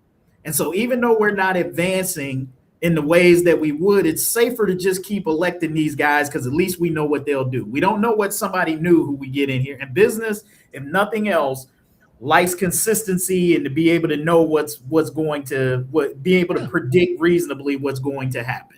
Yeah. They don't like instability or unanswered questions. So just go. You got to work with who's in power. Yeah, go and look at the numbers. The numbers tell the tale, not what you feel, not what you think, what your politics are. Actually go and look at the numbers. That's why I asked Judge Bloom about the stats. You can feel what you want to feel about recidivism, but what do the stats say? And then people say, well, you can't believe people would doctor the stats. You can't. What are you going to go off of then? If you say the stats can't be trusted, if you're not going to do that, then what are you making your decisions on? Yeah. Nonsense, which is what we see in this post-fact, post-statistic society that we're in now. People will believe nonsense quicker than they will the facts. All right, I won't hold anybody any longer. I really appreciate everybody. Before we roll, Sean, tell people where you are and what you're doing and how they can support you. Sure. So my blog is eastsideinformer.com, and I am also on the East Side Pride Committee this year, and we're making it bigger and better than ever before. We've moved it to Beach Acres Park in Anderson Township. And it'll be June 7th, 1 to 5 p.m. You can check out more information at eastsidepride.org or at Eastside Pride 513 on Facebook and Insta. And we're a 501c3 and doing good work. So if we accept donations of any amount, and there will be a silent auction and everything to benefit this great family-friendly event. And it's really the LGBTQ families on the East Side really appreciate this quiet, ish suburban family event. I mean, we got Siri Amani. I don't know if you're familiar with her. Absolutely. Yeah. She's a daughter of the famous Cincinnati poet Black Budokan, and she's coming to perform and do a set. It's going to be a lot of. I love it. I love it. Love it. Hopefully, we didn't scare you off, and you'll come back. No, I'd like to come back if you'd have me. Absolutely. Phil, what's going on? Tell people about the pod. We Well, got coming on next. Let me see. Do I have coming up? Well, I'm having a lot of trouble getting MAGA people to appear on my podcast. Apparently, my reputation precedes me. I don't know if I shared. I think I shared privately with Kevin about this, that I did an interview with the likely Republican candidate to run against Greg Landsman, Eric Conroy, and we haven't put the full one up yet. I think we're going to post it before the primary, but let's just say he didn't seem very happy with this series of questions that I asked him. I just find it, I don't understand why people are unwilling. You see this on a national level, why people are unwilling to appear, whether it's Fox or MSNBC. People are not willing to appear on platforms where they're going to get tough questions. And I think that's really unfortunate. I think if I've noticed, like Pete Buttigieg, he goes up on Fox News, and I think everybody on any level should be willing to do that. And I have one last thing to say. UConn over Duke was not an upset, so I just want that Like that. for the record. Was, Phil. For the record, I want that noticed. Technically was. Hey, Phil, that's the kind of game. Kevin, I don't want to. That's the kind of game the audience wants to see, man. Nobody wants to see Lehigh and St. Mary's duking it out in the Final Four. Nobody wants to see that, man. Let me say this before we go, Phil. Kevin Aldridge doesn't want to see it. That means Kevin Aldridge doesn't want to see it. I do feel he is the arbiter of what everybody wants to see. This man. That's right. I do want to say this though, Phil, because I do want to get this on the record, and at the risk of losing what little shred of credibility I have left, this may take the rest of it. Don't do it, bro. Don't do it. It ain't worth it. Phil Heimlich is my friend, okay? And I don't think of you, Phil, as a racist. I think is that all of us have prejudices and biases and blind spots, whether you're black, white, Hispanic, whatever, we all have them. And the reality is sometimes we got to pull those blinders off and be honest with ourselves about what is actually going on around us and how we actually think.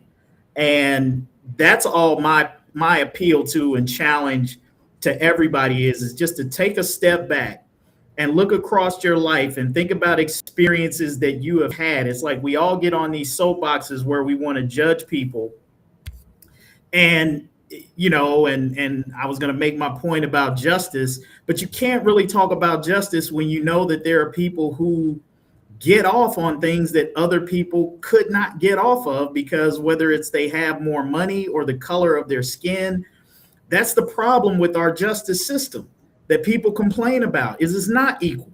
And if you don't have equal justice, do you really have justice at all? And that is the question that this country has a hard time wrestling with.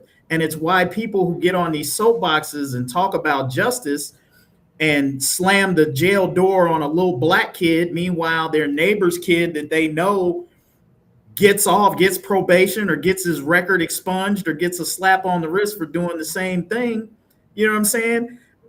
That's not justice in its truest sense. And we're hypocrites to stand up and say so. So let's just be honest about it. Let's just be honest that everybody doesn't get treated the same. And we're okay with slamming the door on some people that we wouldn't slam on others. That's a tough thing to admit, because what that individual then has to wrestle with is, what does that say about me? And we all like to think that we're better than we actually are. Right? By the way, somebody, we're a little bit better than we actually are. Let me just say something in response. Somebody in the podcast said, "What's the link to my podcast?" It's Sanity Check with Phil Heimlich. It's on Facebook and YouTube. But in response to what Kevin just said, which I think is a good point for all of us, I'm reminded of that parable. And Pastor, please correct me if I mess this up, but that parable that Jesus told where he said, before you remove the splinter in your brother's eye, remove the log from your own. And I think we all need to, as the Bible says, examine ourselves. All of us need to. So Absolutely. I think that's a point we can agree on. Hey, before we roll, Tarris, what you got going on, man? I know I want to you always close got things going on. Once you let people know.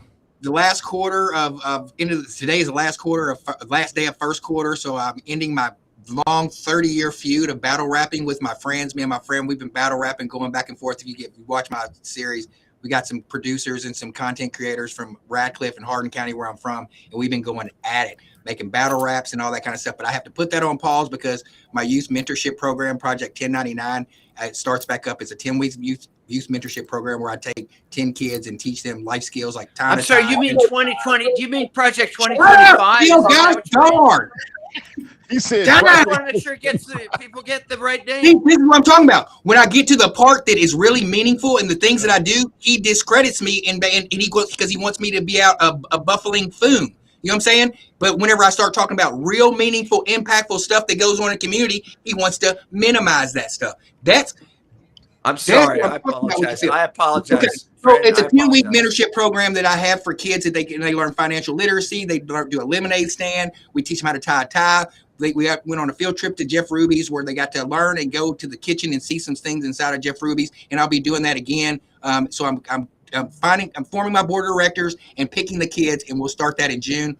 Also, pickleball. We have a Dayton pickleball club. We've got 27 people that meet up and play pickleball regularly. We're going to expand that to 32. That kicks off April, the whole month of April, and May we start our league. So all my pickleball friends, and then in October, in a couple of weeks, because I'm going to clip this. My boys in Radcliffe, I'm coming back, man. I got to put this battle rap down for a little bit, but I'm coming back. All right, Tarris, Kevin. Hey, Tarris, Project 1099, is that something that you accept like volunteers for and stuff like that? Volunteer time? I don't have money, but I can sure volunteer my time. Absolutely. If you look up Project 1099. He just wants money, Sean, and I think you do. You can answer I'll tell you this. Come on. I have not accepted one dime. I've not accepted one dime because when you start taking money, I told my buddy this the other day, and I'm gonna shut up. I was like, you know what? I'd have a whole lot more money if I did take that small hat Phil Heimlich type people money, but I don't do it. I stay away from it. And I Kevin, can get my own muscle, baby. Kevin, I know you got some. You was taking some GQ photographs and stuff. I know you got something going on coming up soon. You want to let people know? Yeah, we got a big debate going on on April the 16th, the Hamilton County Commission Democratic primary with Stephanie Summerall Dumas, Mika Owens, and Herman Najoli all be in the house. Tickets went up yesterday on WVXU's website. So if you go to WVXU, I think it's .org, they have a link there where you can register for tickets. Space is limited, so you might want to get on there now if you want to go see that debate. Make sure you lock in your tickets. But it should be a good debate. I'll be moderating it with Lucy May from WVXU, and I'm looking forward to it, man. I'm looking forward to getting these candidates on the stage and hearing from them. We know the strength of the Democratic ticket in Hamilton County and Cincinnati has been pretty strong. So the winner of this primary is probably sitting in the catbird seat in November. So pretty important debate. Hey, Nathan, Black Lion asked me to post the link to my podcast. Where do I do that? How do I put that in the public chat? Can you tell me? I can do it for you, actually. Don't worry about it. I'll put it in there. All right. Battle rap in Radcliffe, Kentucky is a culture. Just to let Pamela Kinney said, battle rap in Radcliffe, Kentucky, it's a culture. I'm telling you, it's a thing. I just put it in the private chat, so maybe you can put it in the public. And thank you for asking about that. Hey, Tarris, where is the pickleball again? Where'd you say that was again? The pickleball is in Dayton, Kentucky, 203 Green Devil Lane. You can go to all these things I'm telling you, Dayton Pickle Club. It's something on Facebook that you can just Google Dayton Pickle Club and find out information. And Project 1099, that's also something you can just put in there and find out all the information on. How far That's is that not from sponsored by Cincinnati? the Heritage Foundation. That's not sponsored by the Heritage Foundation, is it? Dayton, Kentucky? Dayton, Kentucky. Yeah, I'm looking at Hyde Park right now. I can look out my window and I'm seeing Hyde Park. Dayton, Kentucky is right over, like it's Newport, Bellevue, Dayton. We are the closest. We are the most northern river city in the Commonwealth of Kentucky. there used to be a tugboat that went from here over to Hyde Park and back, and we are slowly becoming one of the top cities in Northern Kentucky. That's all I can say. We have a very diverse group of individual leaders. Our schools, Dayton Independent Schools, are rapidly moving to. It was a sundown town. Now we're at like 30% non-white at our school in Dayton, Kentucky, and we're not saying nothing. We're just letting this thing happen, and we're providing good quality programming for our youth. Like I was talking to the judge about. I'm not going to sit out here and I'm doing it.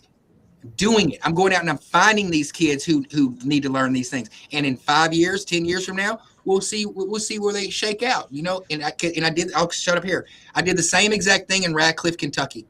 And in Radcliffe, Kentucky, these dudes are now barbers, politicians, like you running for U.S. senator. These people who sat and chilled with me. So I'll leave it at that. But let's all work together. All right, guys. Thank you for being here. Really appreciate your time. Shout out to Judge Kerry Bloom. Sean, great meeting you, man. I'll put you into a regular email and just respond when you're available. Tarris, Phil, Kevin, appreciate your time. And we're scheduled to be back on Friday at 1:15 p.m. So tell somebody about the podcast, like and share it. And we'll catch you in the comments. Have a great rest of your Tuesday.